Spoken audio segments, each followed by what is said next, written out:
하겠습니다. 그래서 오늘이 이제 헌법자문 외환부 3학년 기말대 첫 번째 시간인데 진도 나가기 전에 여러분들 중간고사 한번 어떻게 나왔었는지 간단하게 확인해보고 그 다음에 기말고사에서 그러면 이 출제 경향에 따라서 어떻게 좀 대비를 해야 하는가. 여러분들 보기 어땠어요? 헌법자문 시험 중간고사 어려운 다 잘 봤어요. 어려운 잘 봤다. 그 중에만 못 뽑. 그 중에만 못 뽑고. 자, 그래서 출제계획이 바로 그 말이 맞는 것 같아요. 문제를 풀 때 어려웠는데 결과를 얻어간 애들이 많네? 왜지? 그래, 문제 풀 때 어려워서 결과 다 아파서 다 못 봤으면 상관없잖아, 사실은. 그지? 핸드폰 가니까. 그런데 문제를 풀 때 대다수 친구들이 다 어렵거나 고민을 했을 거란 말이야. 선생님 시험 좀 보니까 그렇게 만들어졌더라. 그치? 이게 왜인지 한번 같이 살펴보고, 그럼 기말고사를 좀 어떻게 해야 같은 방향으로 나온다고 했을 때 어떻게 준비를 해야 될 것인지 말씀드려 보겠습니다. 일단 여러분들 시험 범위는 수능특강 문학에서 나왔죠. 그쵸? 현대시와 고전 3문 중심으로 출제가 되었습니다. 이번 시험에 기말고사에는 고전, 현대시 나와야 안 나와요? 다 했으니까 안 나오겠지, 그치? 그런데 여기서 이 시험범에서 좀 어려움이 있었다는 건 뭐냐? 우리가 문학 교과서에서 문학작품 놓고 시험을 봤을 때는 그 작품이 그렇게 생소한 작품은 아니었어요, 그치? 근데 수능 특강은 어때요?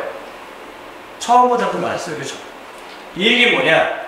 낯선 작품들이 많으니까 여러분들 작품 자체를 이해하는데 어려움이 있었을 것이고, 이걸 이해하는 걸 좀 확인해보고 싶어서 사실은 여러분들이 문제도 많이 풀어보고 싶었을 텐데, 선생님들 줄만큼 많이 좋겠지만 그 작품에 대한 문제의 양은 절대량이 많지는 않습니다. 그렇죠?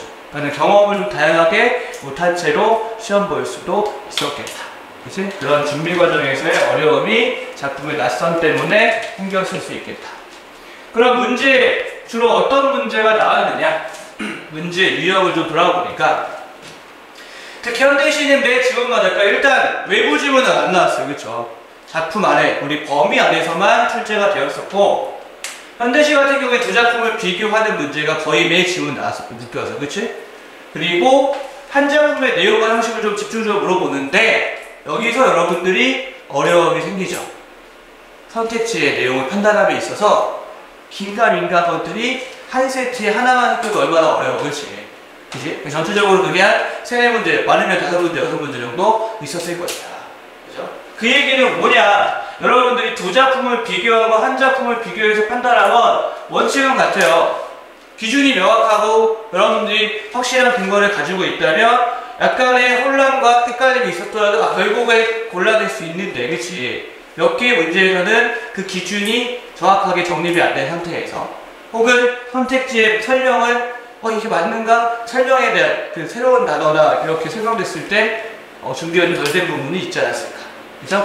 그래서 이런 부분에서 몇 개의 문제, 되게 유형은 새롭지 않고 비슷한 유형이었는데 그 중에 선택지 일부가 여러분들도 혼란하게 했을 것이다. 그리고 고전 3문이나 모든 걸 포함해서 보기를 참 많이 주어졌어요. 그렇죠? 그러니까 이거는 보기가 일단 자체가 일단 판단 과정 하나 더 만든 거잖아요. 그치? 그렇기 때문에 여러분들이 작품과 선택지만 비교하는 것도 뭐 까다로울 수 있는데 거기다가 보기 내용까지 고려해야 되는 것이 생겼기 때문에 그런 문제에서도 일부 문제가 좀 어려웠을 수 있겠다. 그러니까 여러분들, 그래서 문제 아까 얘기했던 것, 처음에 얘기했던 것처럼 문제를 푸는 과정에서 시험 풀면서 어려운데? 까다로운데? 이렇게 느꼈던 이유가 바로 다 여기 있다. 이거죠. 선택지 구성이라든가 아니면 문제 유형에서 보기를 활용하는 부분들 때문에 우리가 쓴 것이다. 그죠? 그렇다면 우리 기말에서 비슷하게 나온다고 가정했을 때 어떻게 우리가 공부를 해 나가고 그래서 그 부분을 극복할 수 있을 것이냐? 사실은 이게 이 답이 명쾌하게 느껴지지 않을 수도 있는데 답은 원칙은 똑같은 것 같아요. 우리가 결국에 시험을 준비하면서 우리가 작품도 정리하고 작품의 OX도 풀고 여러분들이 내용과 형식 특징을 정리하면서 계속 확인하잖아요. 그렇죠?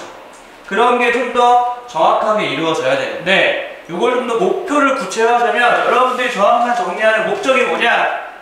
선택지에서 설명하는 말을 판단하는 기준을 만들기 위해서. 그렇지? 여러분들이 어떤 선택지 같은 경우에는 좀 쉽게 판단했을 거란 말이야. 그렇지? 근데 어떤 것들은 판단이 어려웠다는 건 기준이 자기가 확신이 없기 때문이잖아요. 그렇죠? 그럼 우리 어떻게 해야 되냐? 여러분들 중에는 이걸 잘하는 친구도 있고 이걸 안 하는 친구도 있는데 뭐냐? 요걸 좀 더 구체해서 말씀드리면 결국에 까다로운 성질을 판단하기 위한 거잖아요. 중요한 거. 그 5문제를 깔아놓았다면 그 중에 3개를 더 혹은 4개를 더 확실하게 판단하기 위해서 공부하는 거잖아요. 그죠? 그렇다면 설명이 가능해야 된다. 준비 과정에서도 우리 OX든 아니면 여러분 풀어본 문제에서 이게 모호해. 근데 막상 또 문제 풀 때 모호하다가도 스스로 채점하고 해설 읽으면 그런가 보다 하는 게 있단 말이야. 그런가 보다 넘기지 마시고 확실하게 알려가세요. 여러분들이 시험 대비 후반부에는 그런 질문들을 많이들 했어요. 사실은 그죠? 이게 왜 이런지 집요하게 그걸 좀 더 일찍 시작하시면 좋고 지난번에 얘기했던 것처럼 우리가 이 고3 오면서 클리닉이 없었는데 그래서 좀 아쉬움이 있다라고 마지막에 막바지 그런 얘기가 있어가지고 이번에는 그러면 횟수를 뭐 한두 번이라도 식부 전에 좀 불러서 시간을 잡아가지고 클리닉 하는 게 낫지 않을까, 필요하지 않을까, 결과를 보고 그렇게 생각을 해봤어요. 그런 부분들을 진행할 거니까요, 여러분들. 결국에 선생님이 설명을 다 해주겠지만 선생님 너네가 뭘 좋아하고 뭘 이해하는지 정말 중요한 건 너네가 먼저 가지고 오셔야 수밖에 없겠죠, 그렇죠? 너네가 느꼈을 때 이게 뭐지? 정말 모르겠다. 어떤 친구들이 이걸 반복적으로 질문해요. 근데 차라리 그게 좋은 것 같아요. 똑같은 개념을 여러 번 질문해서 끝까지 확실하게 만드는 게 여러분들 실전에서 유용하게 써먹을 수 있을 것이다. 알겠죠? 그런 과정들을 같이 좀 더 강화하면 여러분들 실전에서 중간 때 모호했던 부분들이 기말 때는 좀 줄어들지 않을까. 이렇게 따라주실 수 있겠습니다. 아시겠죠? 그래서 마지막으로 공부 드리면 여러분들 결국 고1에 입학해서 선생님 거의 3년 가까이 공부할 친구도 있는데 그치? 이제 3학년 1학기 기말 시험이잖아요. 그쵸? 여러분들 대입에 반영되는 재수없이 간다고 한다면 그죠? 마지막 시험이라고 하는 거죠. 우리가 10번 중에 10번의 중간기말, 중간기말, 중간기말 중 마지막 기말이에요. 그죠? 네. 제가 특별히 뭔가 오해 걸릴 수 있어요. 그래서 서글프게 말 지울까 에이씨 몰라. 그래서 우리 최선의 마무리를 누려서 최고의 노력 하나 하자. 끝나니? 와.